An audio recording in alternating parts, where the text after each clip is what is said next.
Well, it's official. We have a huge problem in this country, and there's really only one solution to it. I'll tell you what that is as we explore.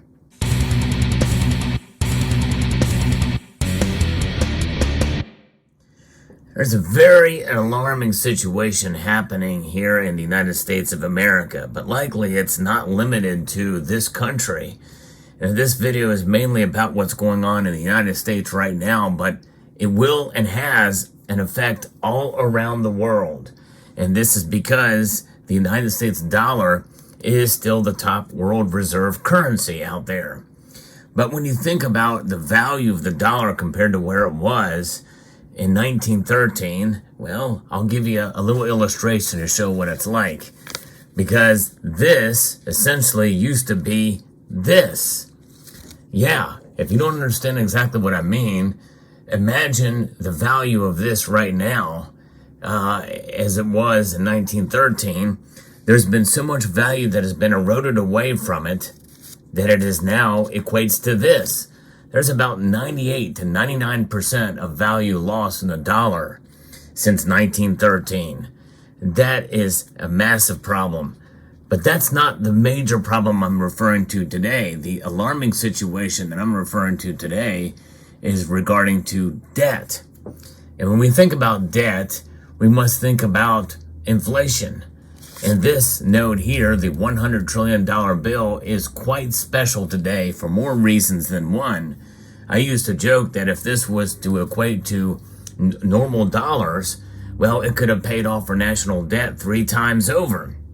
That wasn't that long ago when I made that statement, because now it would take more than 3 of these bills to pay down the national debt if it was equated to U.S. dollars. $100 trillion bill, the second largest inflationary note in world history. But the U.S. national debt now sits at $34.7, almost $75 trillion. $34.75 trillion. It's unfathomable to think about, but it keeps climbing at a rate of about $1 trillion every 100 days.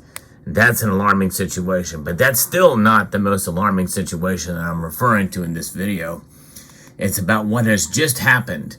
Not long ago, we saw the U.S. total debt climb over to $100 trillion. In other words, it would take more than one of these notes now to pay off all of that debt if it were to be equated to real U.S. dollars today. That's an alarming situation, because what does U.S. total debt amount to? According to the U.S. debt clock here, which tracks these numbers, it includes U.S. total debt, includes household, business, state, and local governments, financial institutions, and the federal government. The combined debt of the United States, including all of us, is over $100 trillion. Now, that is quite alarming. Now, you know that derivatives and the total world debt is a whole lot more than that. But here in the United States, which is important really for around the world, because it gives you an idea of what's happening around the world, we are a debtor society. And it's not just here in the U.S., it's around the world too. In fact, there's very few nations that really hold thing much different other than like the Turks, and the Turks are accumulating gold, and we'll talk about that in a moment too, because gold is so valuable, and we're seeing a lot of nations in the East realize that, but it's mainly the people that are doing it. The governments of those nations aren't, even though their central banks are holding the gold. That's as the ultimate safety measure, but they're playing fast and loose with their currencies, and of course the United States is too, at a dramatic flare. And, you know, these $100 bills that you see out there, they're not what they used to be, that's for sure.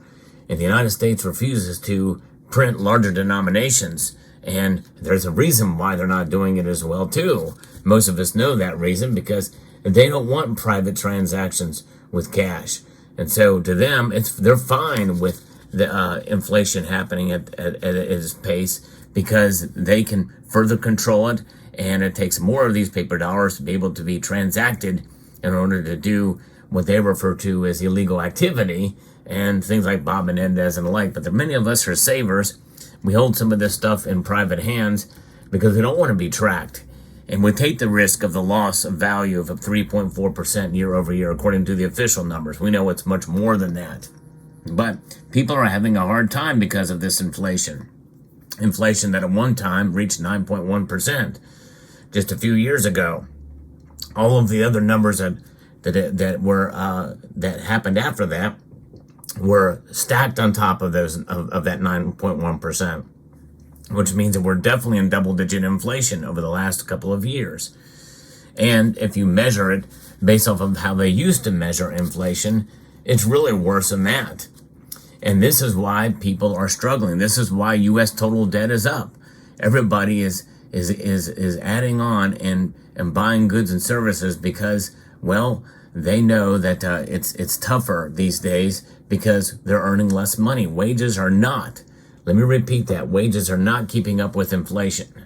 And that is the situation we find ourselves in today. And so people are having to, in order to keep up with their lifestyles, or even after cutting some spending, they're still adding to their credit card debt.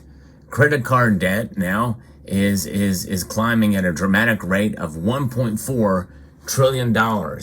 That's another alarming number. In fact, 1 in 5 cardholders out there have maxed out their credit cards.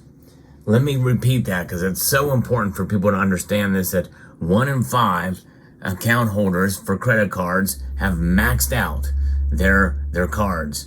And that's it. Are they going to get a debt limit increase, a debt like the United States government does? No, they will not. People are getting turned down for loans and financing a lot more these days. This is an alarming situation. And this is why gold and silver are so important, because they are not debt-based assets. They indeed are neutral assets, and money itself. Holding gold and silver is something that I think everybody should do, even if you are one of those that is in debt with your credit card. There are ways to be able to buy gold and silver to protect yourselves. And I think you should pay your debts off first. But as you get those debts down, take a little bit of money and buy at least just a little bit. If you've never bought gold and silver before, I think it's wise to have some in your portfolio. And people say, well, you've always said to be fiscally responsible. Yes, definitely be fiscally responsible. But things are moving at such an alarming rate, and debt is increasing so much that if you are one of those that are struggling right now with your credit card, you definitely want to you definitely want to pay that debt down and work against so that you're not being eaten up by interest. Do that. But at the very least, well, hey, you can still grab a silver dime or two. Even something as small as getting a silver dime to at least have your foot in the door as a stacker, I think, is quite valuable in order to protect your wealth. These things, and depending on how you do it, you can get these things for about $2 a piece now. $2, that's it. Think about other ways you're spending money and what you can cut spending on in order to get one of these. And if you have gold and silver and are still in debt, protect your gold and silver at all costs. Do not sell right now. And obviously, there are exceptions to that rule, but I'm encouraging to hold on to your gold and silver. It is so important. They are reacting to this news. I really do think that the credit card debt, U.S. total debt over $100 trillion, I think that's part of what is causing prices to go up where they have for gold and especially silver right now. I think is playing some role. Maybe not as big a role from the day to day, but I think that is what is supporting gold and silver's price because of what's happening. There's a lot of things. In a sense, our financial system, our economy, and our monetary system, to some degree at least, is a house of cards. I mean, things could happen very, very quickly in a negative manner. Maybe even a economic crash of some sort could be coming down the pike. And I'm not a doom and gloomer. I don't hope for that. I don't wish for that. I don't think it's happening tomorrow. But the thing is, with some of the bank closures we've seen, and I've documented one that happened fairly recently, A little bit more of that happening, and then we start to see sentiment move. And what are people going to do? Where are they going to go? Are they going to go back to cash, something that's a losing proposition, where inflation is in effect? When the last black swan event happened, we saw a crash in the markets. People ran to the safety of this. Will they do that again?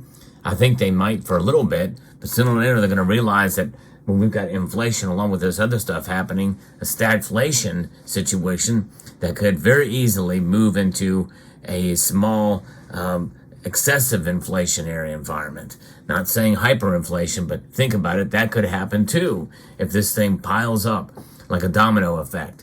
But gold and silver will sustain themselves throughout this, no question about it. But I think that's what's keeping up. You got to have something to protect yourself, and gold and silver are it. Most people watching this video already do have some gold and silver in their portfolios, in their stack.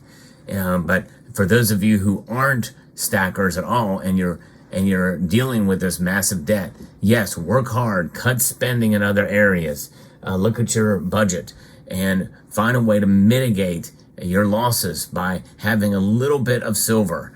Even like I said, just one silver dime every month is a start, and that can be done even as you're paying down your debts. But that's, I think, that's how important I think holding silver at the very least is right now. Gold is something that you may not be able to do for a while, even the fractional gold. We're talking about nickels, dimes, and pennies, saving up. There are ways that you can cut spending and continue to pay down your debts. That is most and so important these days. Inflation is hitting hard. Protect yourself against inflation.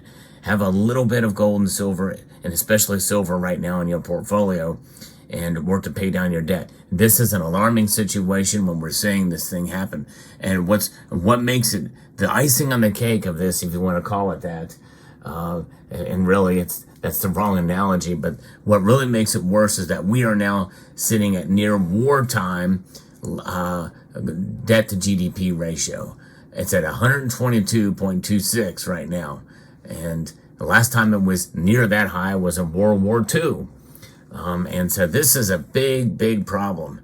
And when they continue to add to the debt with deficit spending, with these bills that have been released, it's going to get worse. It will get worse. The debt deficit will get worse. And even with the Dow Jones going up to 40,000 for the first time ever, well, what's propping it up? What's propping it up is the big banks. The big banks are getting propped up by the Federal Reserve, which is being propped up by the government. They're making money fist over fist. Why do I say that? Well, because it hits hard, and it's hitting you hard. It's hitting me hard. Inflation is here to stay. It's not going anywhere anytime soon. And no matter what they do, the Federal Reserve or the politicians at this point are doing the absolute worst thing. The best thing we can do is hold on to your gold and silver and to pay down your debts, to be fiscally responsible. We need a little bit of sanity in this crazy world in terms of our financial situation, in terms of our monetary situation. That's why gold and silver are so important, and they continue to be.